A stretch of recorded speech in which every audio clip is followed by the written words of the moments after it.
Okay, so I apparently have a lot to say about this, which is why I'm doing this video, so I can talk for at length. So let's talk about and just like that. I keep wanting to call it It's Like You Know because there's a TV show called It's Like You Know, starring AJ Langer, back in the 90s, early 2000s, and I keep confusing it with that. It's not that. I wonder what that is. Hold on a second. I don't know. Okay, so and just like that is what it's called. I'm not sure, but maybe it's from Foundation. Okay, so Miranda, who's who I want to talk about. First of all, my favorite character. I wasn't gonna watch and just like that. I was like, in solidarity with Kim Cattrall or Samantha. But then I finally decided, why not? I'll just give it a look. And I'm really, really glad that I did because I want to say, first of all, it is so very important that there are more of these shows out. Like for like this, there's a show right now I think with Jane Fonda and Lily Tomlin. It's the only show that I can think about that comes to mind that is a show for women over 40. And Sex and the City is a show for women over 50, and it's for Gen X and maybe the upper echelons of Gen X.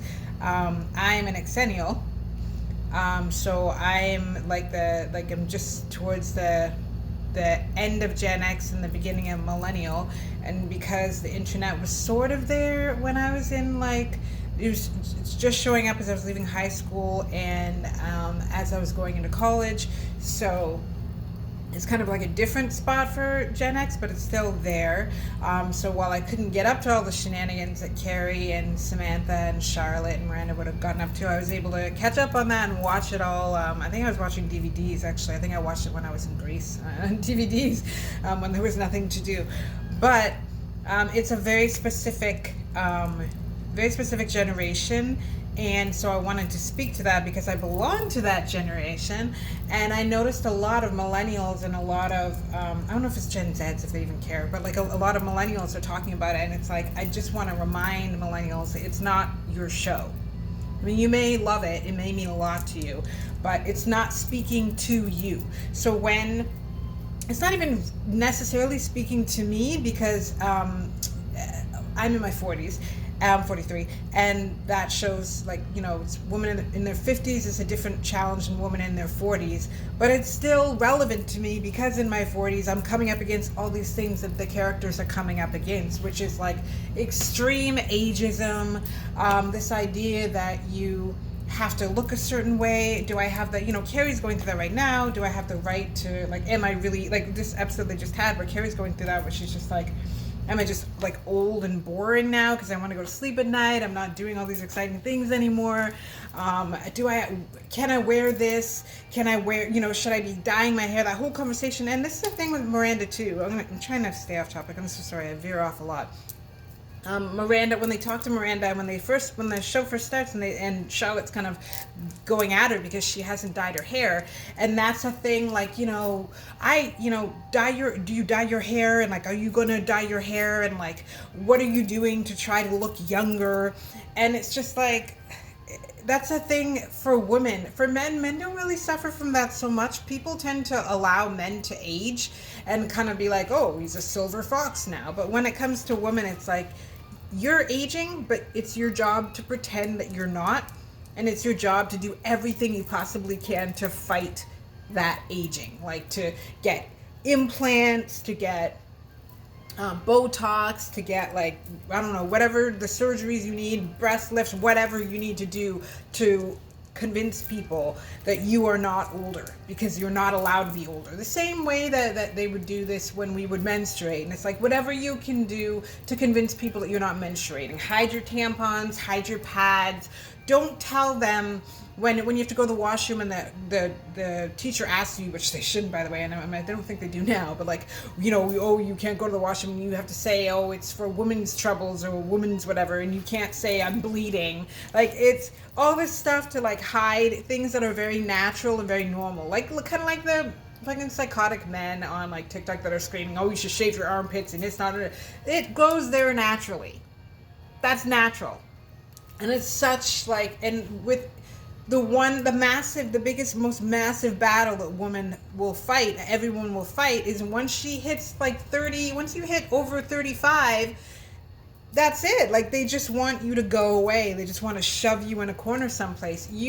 Can, you can see that when you look at, like, say, Angelina Jolie.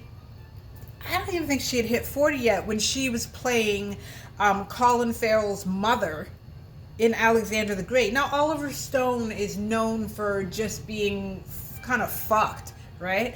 But even so, the fact that he cast Angelina Jolie, who I think is either the same age, she's either the same age as Colin Farrell, or she's maybe younger, the same age, or a couple years older. Maybe she's like 5 years older or something.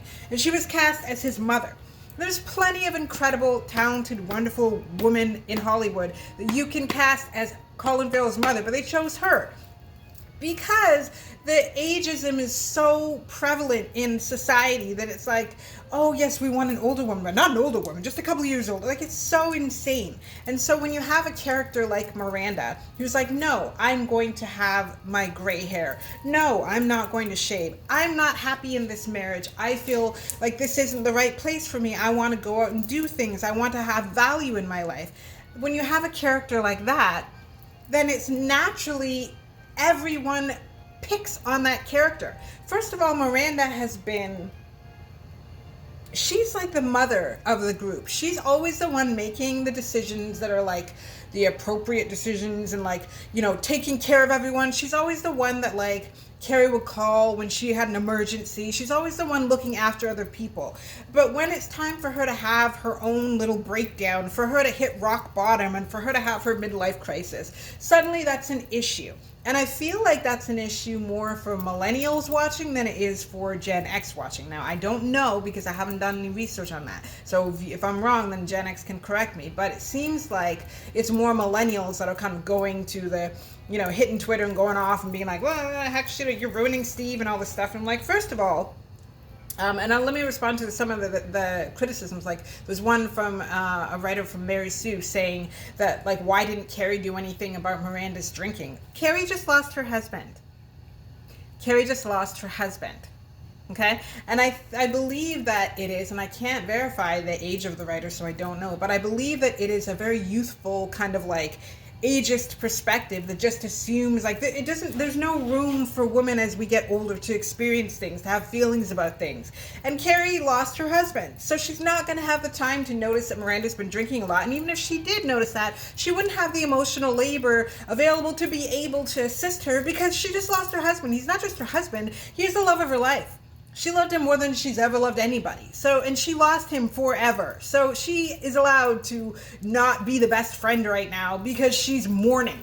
And even though it looks like she's getting in, you know, doing whatever, like, that's how, like, a lot of people who are widowed will probably tell you, some days they feel fucking fantastic and other days it hits them like a wave. So yeah, it makes sense that Carrie didn't notice that what was happening with Miranda.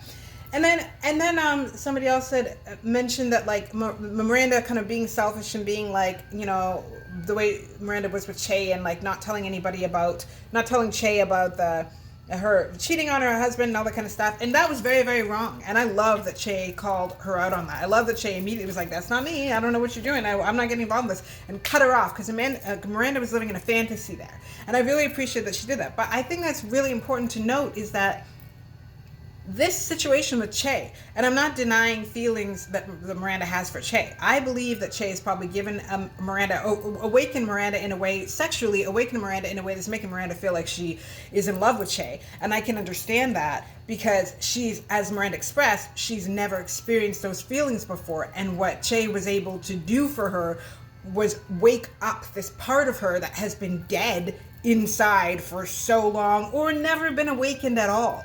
And a lot of times for people like Miranda, that's not an option that you have been given. To have an incredible sexual life, to have the sexual life that Samantha had, that was not an option that Miranda probably knew she had. So Che coming in and opening that up for her is a really, really, really big thing. And for Miranda to be kind of like, oh, and for it to shake her to her core makes sense because it's also happening alongside this midlife crisis. Che is a catalyst for the things that are already going on in Miranda's life. It's not to say that Miranda just woke up and was like, oh, I really am crazy about this person. I just want to bang this person, blah, blah, blah. Miranda didn't wake up and think that. Miranda already felt some type of way about her marriage, and Che came in and shook like the snow globe and woke Miranda up. Miranda was already feeling that way, but Che brought, like, kind of was a catalyst to bring in these feelings and really be like, examine this, look at this. I don't think that things are going to work out for Miranda and Che, because Miranda's like in that kind of like honeymoon phase or whatever, and maybe Miranda's discovering now that she's bisexual, that Miranda's bisexual, and is awakening all these things, and is going to have to learn all those things, and those things are separate from Che. Those feelings, even though Miranda feels like they're tied to Che, they're not tied to Che. Che is separate from that.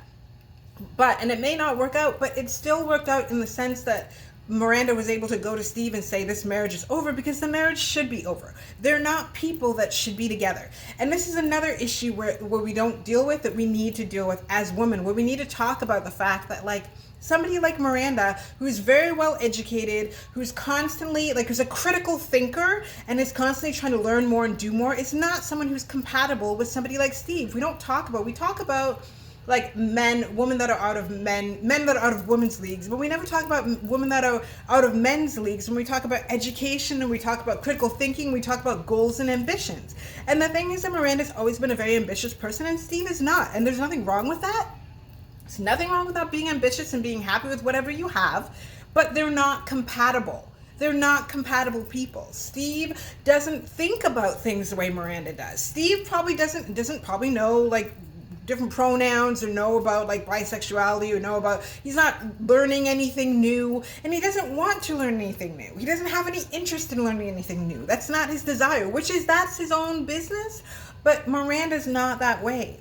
Miranda's someone who's always learning, always seeking. She's got a very Aquarius mentality. She's always trying to learn something new, discover something. She's very infatuated with the world. And if she has to put that side of herself to sleep to stay with Steve, then she should not be with Steve. And for people who think that they should just stick it out with their marriage just because they're been married for a long period of time, or that they owe their spouses something, you don't. If you outgrow someone, you outgrow someone. And some people you weren't right for them to begin with. And that's what I feel like happened with Steve and Miranda. They were incompatible to begin with. This is their second affair. The first affair was Steve's fault, and this is Miranda's. They are not compatible with each other, and that is something that they needed to get to. Whether Che was involved or not, they needed to get there. And now they're there. So I hope that in episodes to come, that Miranda will realize, I know it's going to take a while, but Miranda will realize it's still the right decision whether or not Che wants to be with her. Because Che's going to do what Che's going to do, because they're not someone that believes in monogamy, and they were very upfront with that, and I'm a very big fan of taking people at their word when they say what they want and what they need. And Che was very upfront about the fact that they are not into monogamous relationships. So Miranda needs to know that and understand that, and get to a point at some point where she can separate and compartmentalize her feelings for Che, but also her feelings that she knows that the marriage that she's in with Steve is not right for her. And I really hope that the show is going to get there, and that the show is going to give Miranda the right to feel how she feels, and to want more for herself, and to do more, and to explore more, and to not just tie those feelings in with her feelings for Che, because that's not all it's about. And if the show goes there, then that's going to be a mistake, because a midlife crisis is very real, not just for men, but for women. And the need to feel like you have value, and the need to feel like you can contribute, and that your life is important, that you're doing something interesting and fundamental, that is across the board for men, woman, non-binary. That is across the board for everyone. And especially when you reach that age where you're like, what am I doing? She has the right to feel that way, and she has the right to do that, and she has the right to say what she needs to say. The mistake she made was in not being upfront with Steve first, but she did rectify it when she was upfront with him. So people make mistakes and people do what they do, but the most important thing is if you're honest with yourself, because when you're honest with yourself, you can be honest with other people. And I think Miranda, this is going to be the journey for her in her honesty with herself, and I hope that her friends continue to support her, because again, they're not Steve's friends. They weren't a group of friends. They were always Miranda's friends, and Steve is her husband. So whether he's with her or not, there's no loyalty, like the Mary Sue article was saying, there's no loyalty that needs to be to Steve. They're her friends. They're her friends. The loyalty needs to be to her. They can check her and say, hey, you should be honest with him and tell him the truth if they have the emotional space for that. But then you got to keep in mind that Carrie just lost her husband, and Charlotte is dealing with her own issues, which is finding out that Rock is now possibly identifying as non-binary, if not male, and Charlotte's got her own issues with that. They've all got a full plate. So I think it's really important that the friendship continues and that they are supportive of each other and supportive of each other's decisions, because female friendships are so vital, and we really kind of it seems like we just abandon them in favor of romantic relationships, and we really herald romantic relationships as the most important thing, but the divorce rate is high. It's 50, if not over 50%, and the thing that sticks with you is friendships.